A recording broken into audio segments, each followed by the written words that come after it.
Hola, hola, muy buenos días. Deseo que se encuentren muy bien.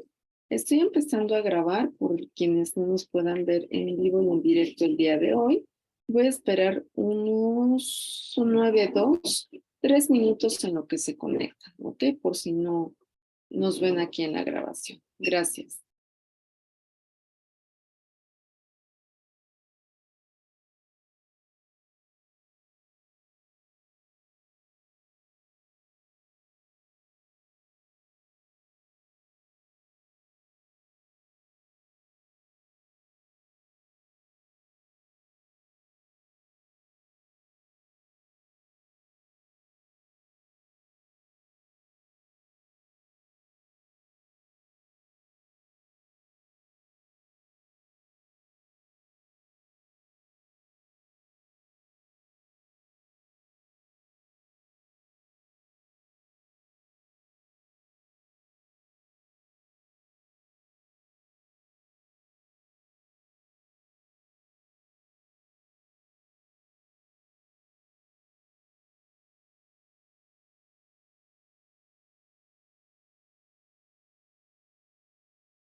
Hola, buenos días. Milsen, hola, Carmen, hola, Mari Carmen. Deseo que se encuentren muy bien después de una semana y unos días de receso. Me da mucho gusto que se encuentren aquí. Ya empecé a grabar para que quienes nos ven, ya saben, ¿no? En otro momento, pues puedan ver desde el inicio. Les dije que estaba esperando que se conectaran y vamos a dar justo 2 minutitos más.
Bueno, pues ya pasaron incluso 3 minutos más.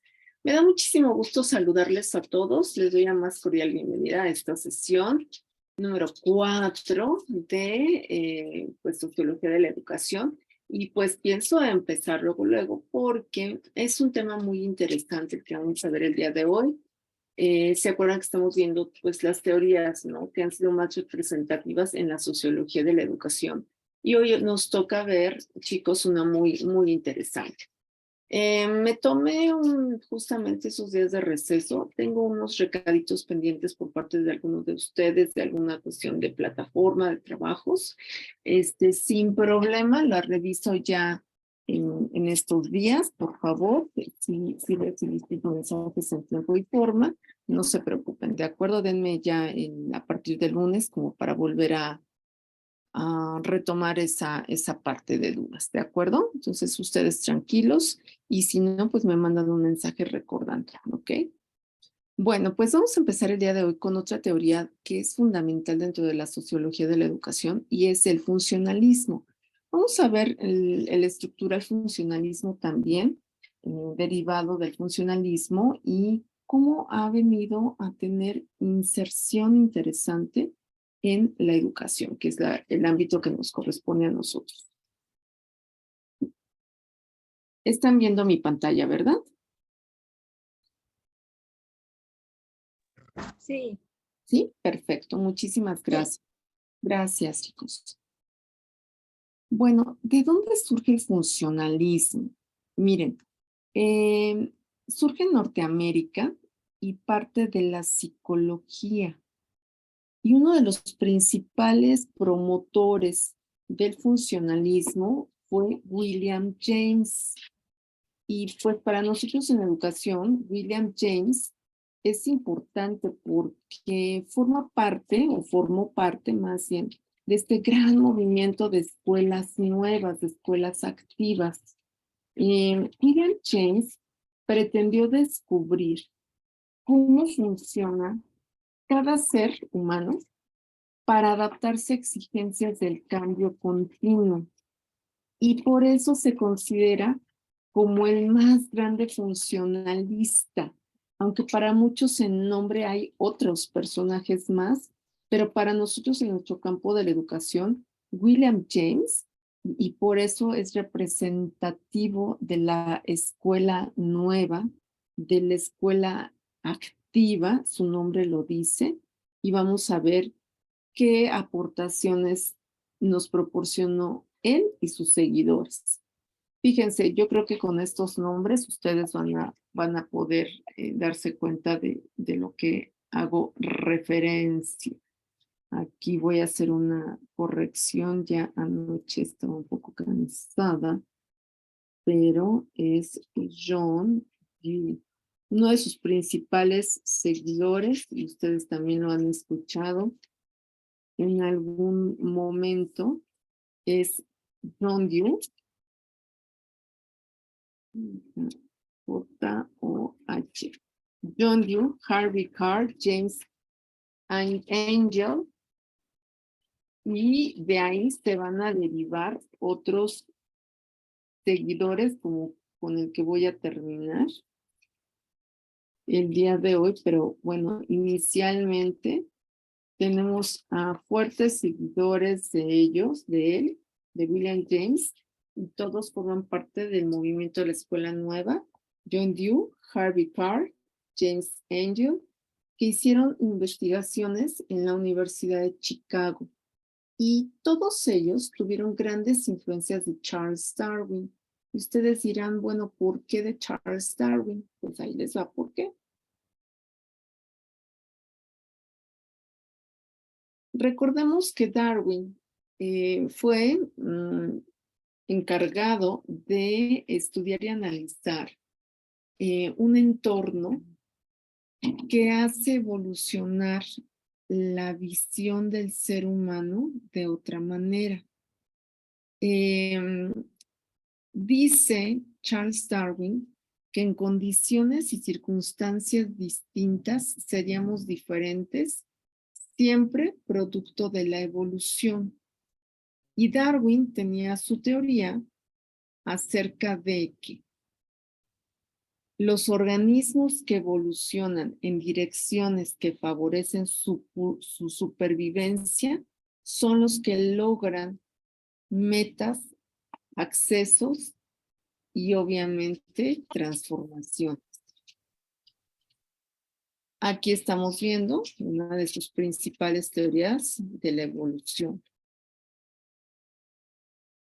Charles Darwin fue un gran observador de la conducta y de la morfología animal. Por eso también hace su teoría de la selección natural, y donde él dice que supervive el más apto, ¿no? Y aquí tenemos desde las primeras fuentes de evolución hasta el hombre. O sea, él decía que la posibilidad de quien fuera el más apto en circunstancias difíciles era el que evolucionaba.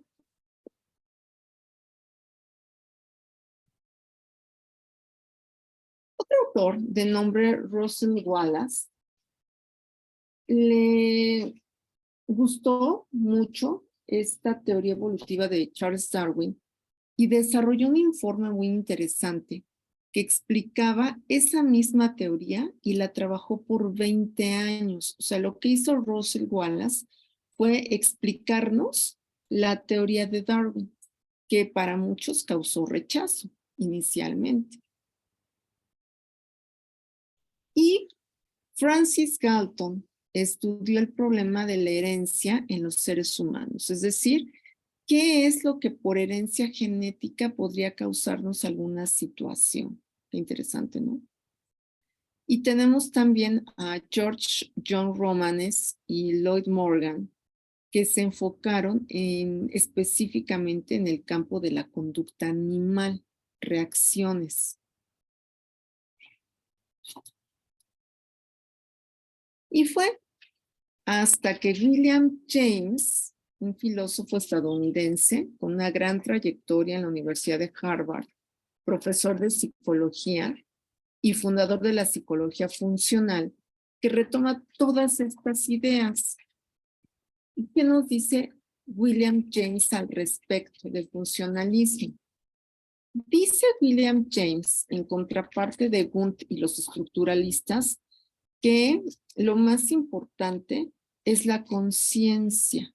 Los estructuralistas aportaban parte de la experiencia consciente y William James se dedicó más a hablar de la conciencia. Por lo que Dewey, Carl, Engel, Charles Darwin, todas las teorías de organismos y supervivencia fueron el punto de análisis de William James. ¿Qué es lo que retoma William James de todas estas teorías y teóricos? El proceso de adaptación que tenemos los seres humanos. Dice que su teoría se basa en mencionar que cuando acumulamos conocimientos para el uso cotidiano, o sea, para la práctica realista, en un medio ambiente, aunque sea adverso, vamos a poder salir adelante. Y James decía que la educación no tenía un contenido específico, sino más bien observar las necesidades de los estudiantes. ¿Qué les parece? Es decir, William James decía que más que contenidos teóricos, matemáticas, números, sumas, restas, español, oratoria, lenguaje, gramática, lo más importante era que la escuela trabajara a partir de las necesidades de los estudiantes para lograr ese proceso de adaptación. Por lo tanto, ¿qué y cuál es el mayor aporte de William James desde su teoría funcionalista a la educación? Que decía que la educación debía basarse en las destrezas individuales de esas necesidades para adquirir conocimientos científicos, porque decía que la educación es la vida y la escuela es la sociedad. La educación, por lo tanto, debe ser progresiva, activa y que desarrollemos habilidades para juzgar inteligentemente, porque para la inteligencia era la medida en la que nosotros podíamos resolver problemas. ¿Qué tal, Y esto se estoy hablando de hace 2 siglos casi, o de 1 siglo y medio. Y hoy en día tenemos nuevas aportaciones que pues trabajan todo esto, ¿no? Por ejemplo, la educación basada en competencias y nos dice que lo más importante es que le demos al estudiante ejercicios realistas de cómo se mueve el mundo antes que ejercicios que no le van a servir en su vida cotidiana.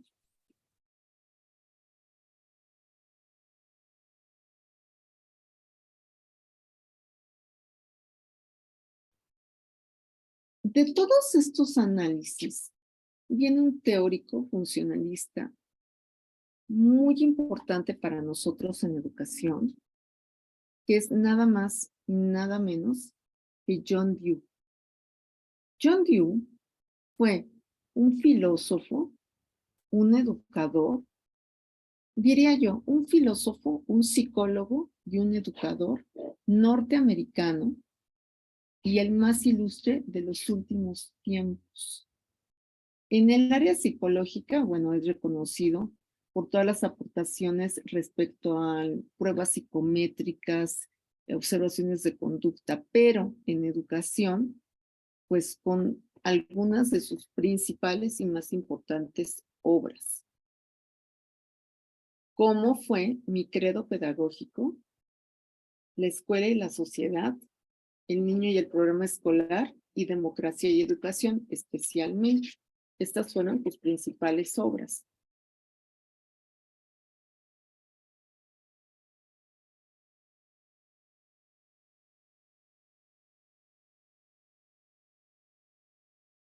Que se derivan de ellas los principales aportes a la educación. Y todo eso tiene que ver con el funcionalismo.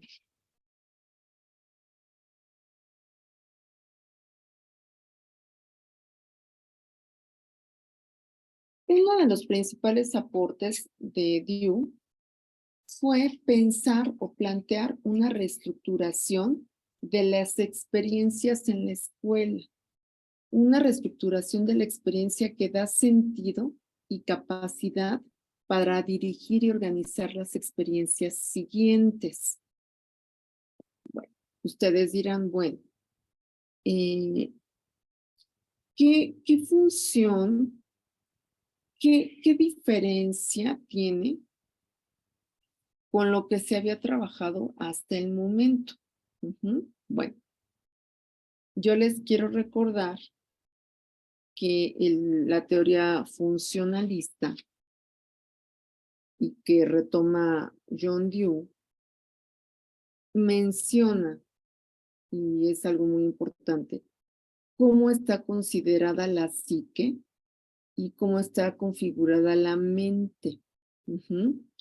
La teoría, bueno, que desarrolla John Dewey en el ámbito de la psicología, propone estudiar fenómenos psíquicos a partir de las funciones que realizan y no de su estructura.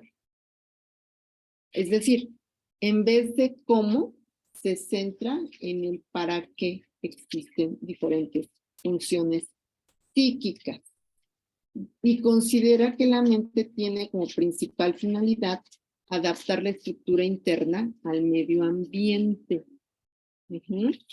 Una de sus principales características es estudiar la conciencia y el resto de sus fenómenos psíquicos para obtener resultados. Este enfoque hace pensar en las escuelas posteriores al movimiento tradicional, como fue el conductismo. Los funcionalistas fueron los pioneros en estudiar cómo aprendemos y fueron los primeros en aportar los tests mentales. Recordemos que William James es el padre del funcionalismo y a pesar de que nunca se consideró como tal, él consideró que la conciencia tenía la función de elegir la conducta que nos permitiera la supervivencia y la mejor adaptación posible. ¿Se acuerdan con lo que dije hace un momento? Y William James creía que la psicología debía centrarse en las experiencias del día a día en lugar de cuestiones abstractas. Por lo tanto, concebía inclusive a las emociones como reacciones automáticas. ¿Qué nos dice William James al respecto? Perdón, ¿qué nos dice John Dewey al respecto? ¿No? Siguiendo las teorías de William James. Que el aprendizaje era clave para el desarrollo del ser humano. Y Dewey analizó al arco reflejo como parte fundamental del desarrollo de su obra.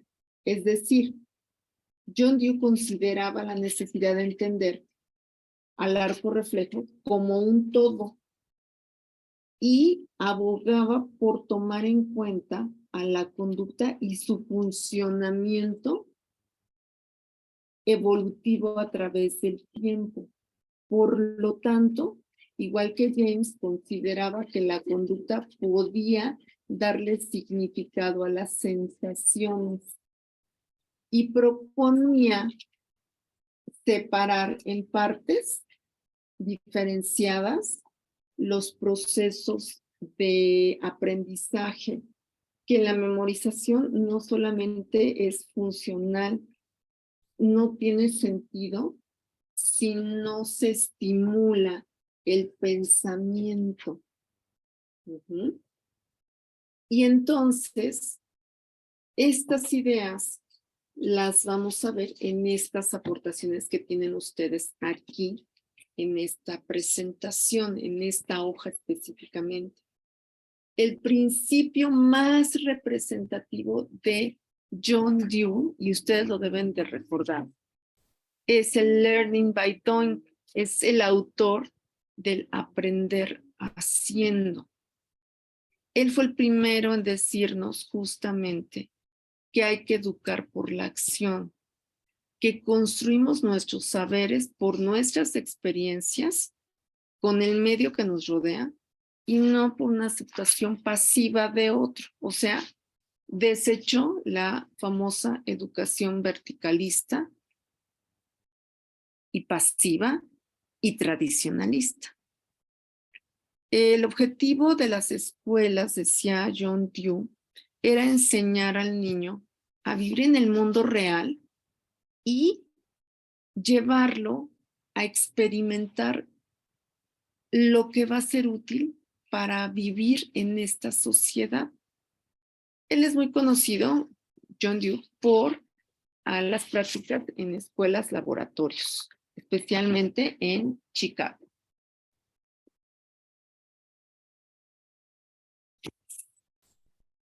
La base del estudio de John Dewey se basa en el experimentalismo, porque dice que el niño aprende a partir de la gran cantidad de experiencias que lo dotemos.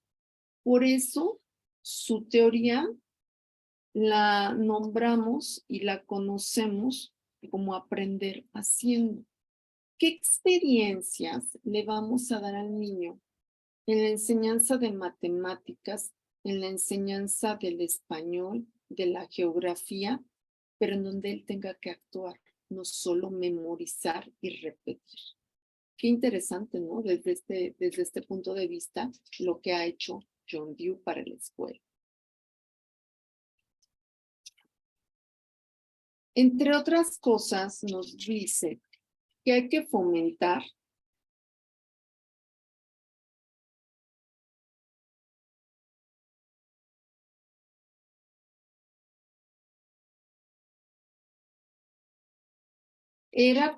en los niños su inclinación natural a hacer preguntas, porque dice que luego la apagamos. Y hay muchos autores posteriores a él que retoman esta parte, ¿no? Que hemos oprimido en los niños la posibilidad de preguntar.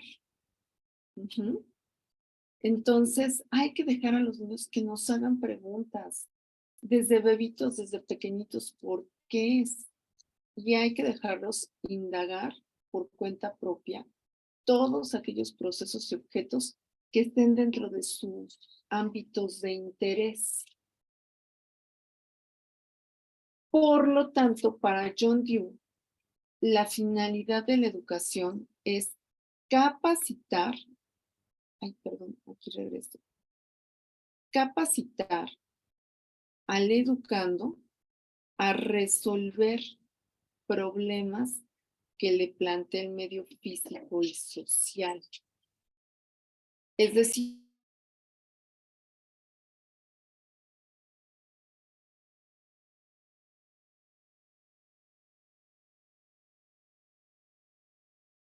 no estoy peleando con el cursor, esperen.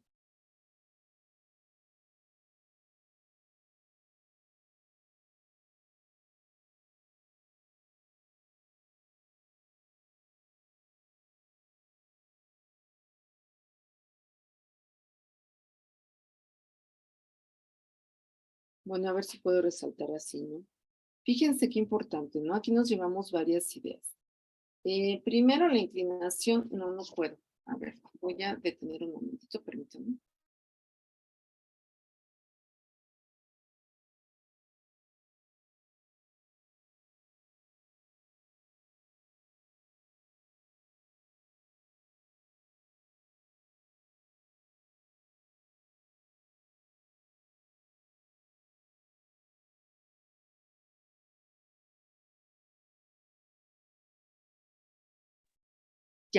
Ya pude.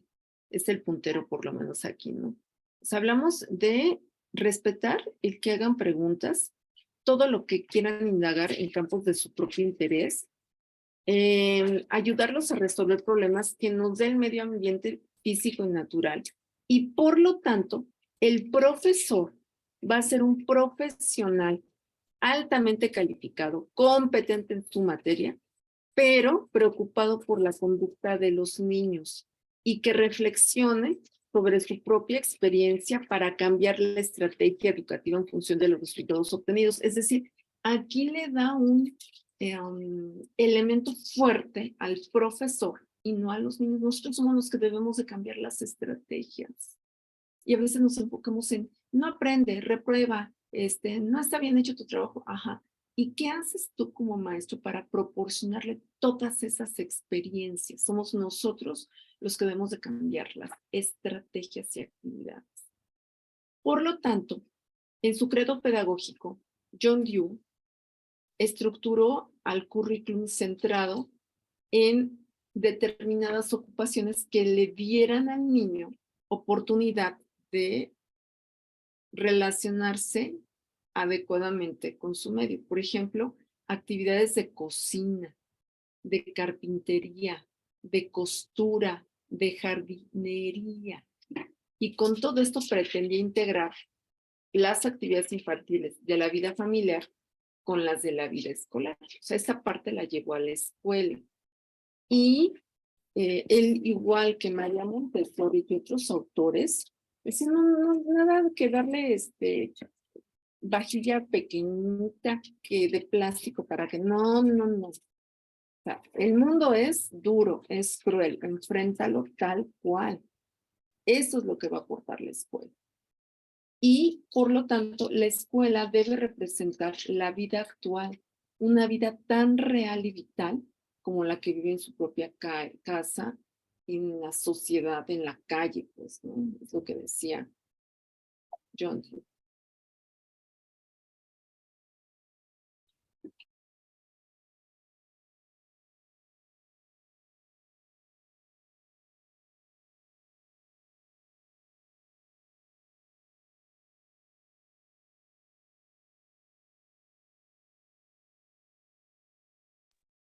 Y John Dewey nos recuerda que hay muchas formas de experimentar, ¿no? Con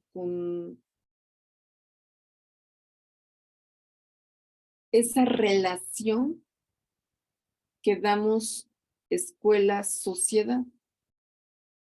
Y entonces, más adelante, vienen una serie de, pues, de aportaciones al funcionalismo y nos vamos a encontrar con el estructural funcionalismo y otros representantes. ¿Qué nos dice el estructural funcionalismo, por ejemplo, de Tyson Parsons, que es otro representante? Aquí va. Déjenme quitar un momento ahora este cursor, permítanme.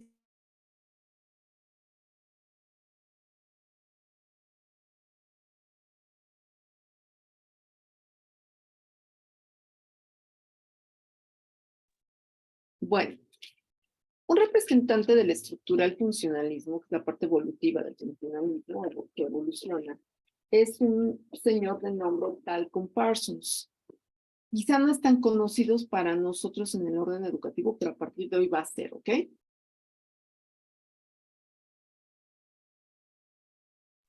Tyson Parsons establece una analogía de la vida orgánica y la vida social.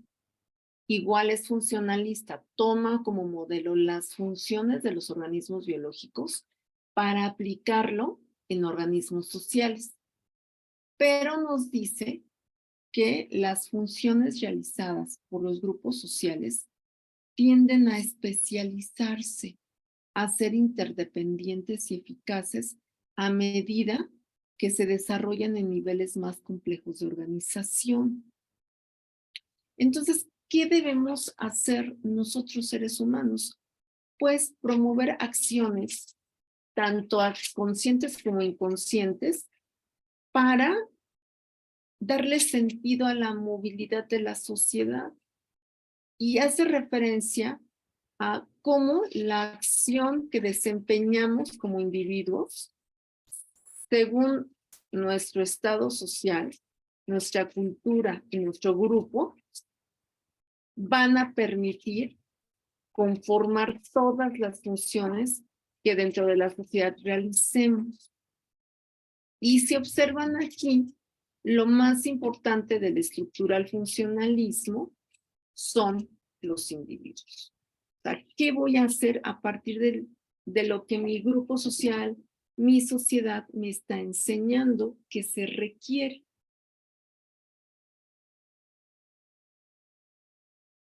Entonces tenemos que explicar, vamos a decir que 7 roles, 7 estatus que el sistema social ejerce sobre los individuos.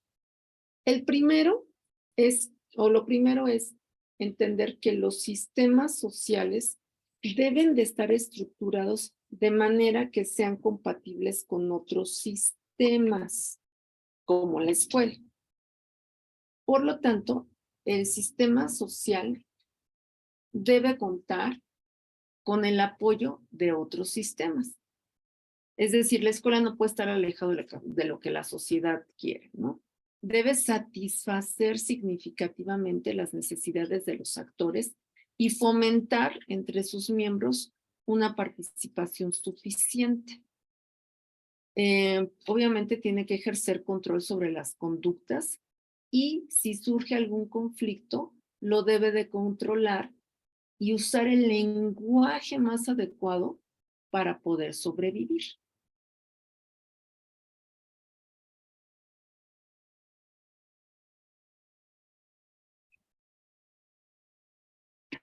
Ahora vamos a ver qué rol tiene la escuela sobre estos 7 principios de los roles, ¿no? De los estados. En la escuela, pues se establecen las primeras relaciones interpersonales, cuya función es obtener estatus de adultos y asignación de roles futuros. Esa es la misión de la escuela. Por lo tanto, nos debe asegurar a través de situaciones estructuradas, aprendizajes adecuados a nuestros papeles con los que vamos a ser juzgados y con los que vamos a interrelacionar en los sistemas de la sociedad, por ejemplo, en la división del trabajo, y poder desempeñarnos adecuadamente. La escuela, en conclusión, chicos, debe ser un instrumento. Fíjense, la escuela no es más que el medio de proveer destrezas necesarias para asignación de estatus. Qué difícil, ¿eh? Quiero hacer aquí un paréntesis, porque le da a la escuela una situación de definir cómo te vas a desempeñar en la sociedad. Pero bueno, sigo con lo que dice Talcott Parsons. Dice que el salón de clases se toma como un agente de socialización, de selección social. Y, para colmo, la figura del maestro es decisiva. Su rol es universal. Debe legitimar la recompensa diferencial del logro. O sea, nos deja el papel de qué manera vamos a estar fomentando la conducta a través de estimulaciones, de motivaciones, de recompensas, para que los alumnos se esfuercen por encontrar y lograr los objetivos o las metas. Y dice Talcott Parsons que el rendimiento escolar es el que determina la selección social de asignación de estatus del futuro del individuo. Y bueno, una pequeña crítica, por lo tanto, es que el sistema educativo se vuelve muy, muy selectivo, obviamente, y en consecuencia.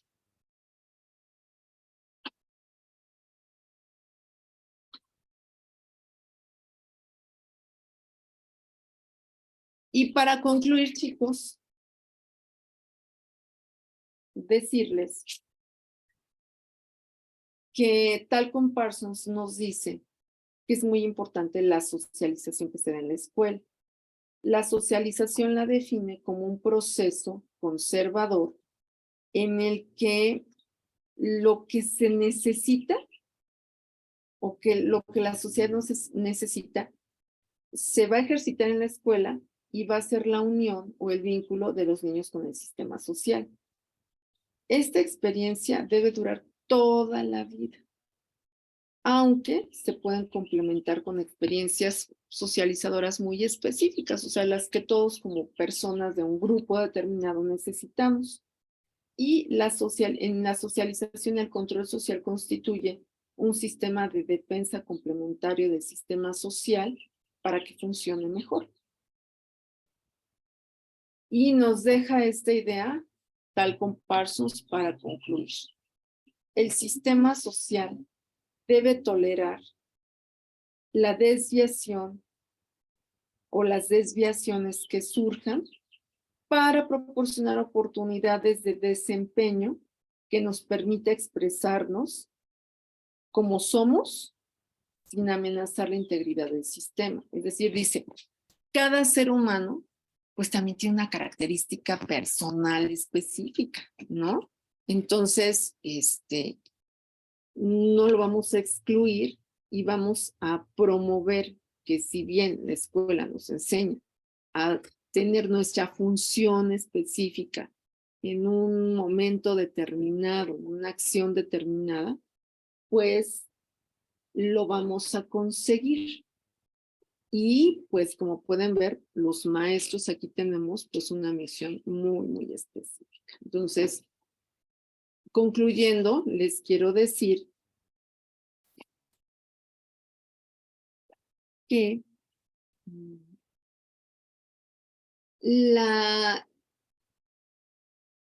el funcionalismo, como una de las teorías de la sociología, nos habla de identificar qué roles nosotros debemos desempeñar en cierto ámbito de la sociedad que nos va a proporcionar un estatus siempre y cuando sepamos hacer las cosas que nos exige esa sociedad. ¿Cuál es la tarea? ¿Cuál es la actividad para esta próxima semana? Pues la actividad es revisar una presentación que no es mía, una presentación de PowerPoint, que habla específicamente de esto que nos está proponiendo Talcott Parsons y respondan las preguntas que ahí se van a plantear para que ustedes puedan lograr hacer significativo la aportación de Talcum Parsons. Es muy sencilla la actividad, se las dejo así porque, bueno, sé que vamos regresando, sé que pues todavía a lo mejor alguien tiene el pendiente de alguna otra actividad, no se preocupen, les enviaré mensajes si doy un poquito más de tiempo. Digo, están hechas para las últimas actividades para este fin de semana, no hay problema, me parece que podemos cumplir. Pero esta actividad va a estar abierta desde el día de mañana hasta el próximo domingo, ¿de acuerdo? Y la sesión de la próxima semana es la que les quiero hacer una pregunta muy específica. Tengo una actividad yo a las 9 de la mañana. Cruza con nuestra clase. Hay dos opciones. Que yo grabe mi siguiente sesión y que ustedes la puedan ver en este horario de 9 a 10, que ya la tengan de 9 a 10 en plataforma, o darla en vivo y en directo en otro momento, puede ser el viernes, ya sea la noche, no sé qué sea más funcional para ustedes. Nielsen, te escucho.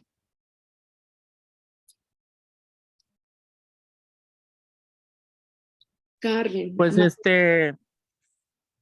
Sí, Nielsen. pues yo no tendría problema con que fuera otro día, o igual ¿Otro día? como usted se pueda acomodar, si quiere Ah, grabarla, pues la veo, o sea, no tendría no hay yo problema problema. con ninguna de las dos opciones, no. Ok, entonces, ¿qué les parece si doy esta sesión de clase el viernes, si gustan ya un poquito más noche, como a las 7 de la noche, la grabo y ya si no voy a, o sea, la asistencia obviamente la voy a entender si no se pueden conectar. En esa fecha no hay ningún problema porque la que está cambiando la clase soy yo. O sea, lo entiendo perfectamente, chicos. Daría la clase el viernes en vivo a las 7 de la noche, ¿ok? Y la grabación estaría listísima esa misma tarde, noche del viernes, para que quien no se haya podido conectar la pueda ver en sábado, por ejemplo. ¿Qué les parece? Perfecto. ¿Sí? Sí, está bien, maestra. Sí, está Perfecto, bien. Carmen. Perfecto, perfecto. Carmen, gracias. Janely, Isabela, María del Carmen. Entonces, la clase en vivo, para quien se pueda conectar, en este mismo link, con el mismo link, la dejo en viernes a las 7 de la noche. Quien no pueda, no pasa nada con la asistencia y la va a poder ver ya el sábado a esta hora, por ejemplo. ¿Qué les parece? Que ya lo tienen apartado, ¿no? Perfecto. Perfecto. Entonces, con esta información voy a detener la grabación para que quede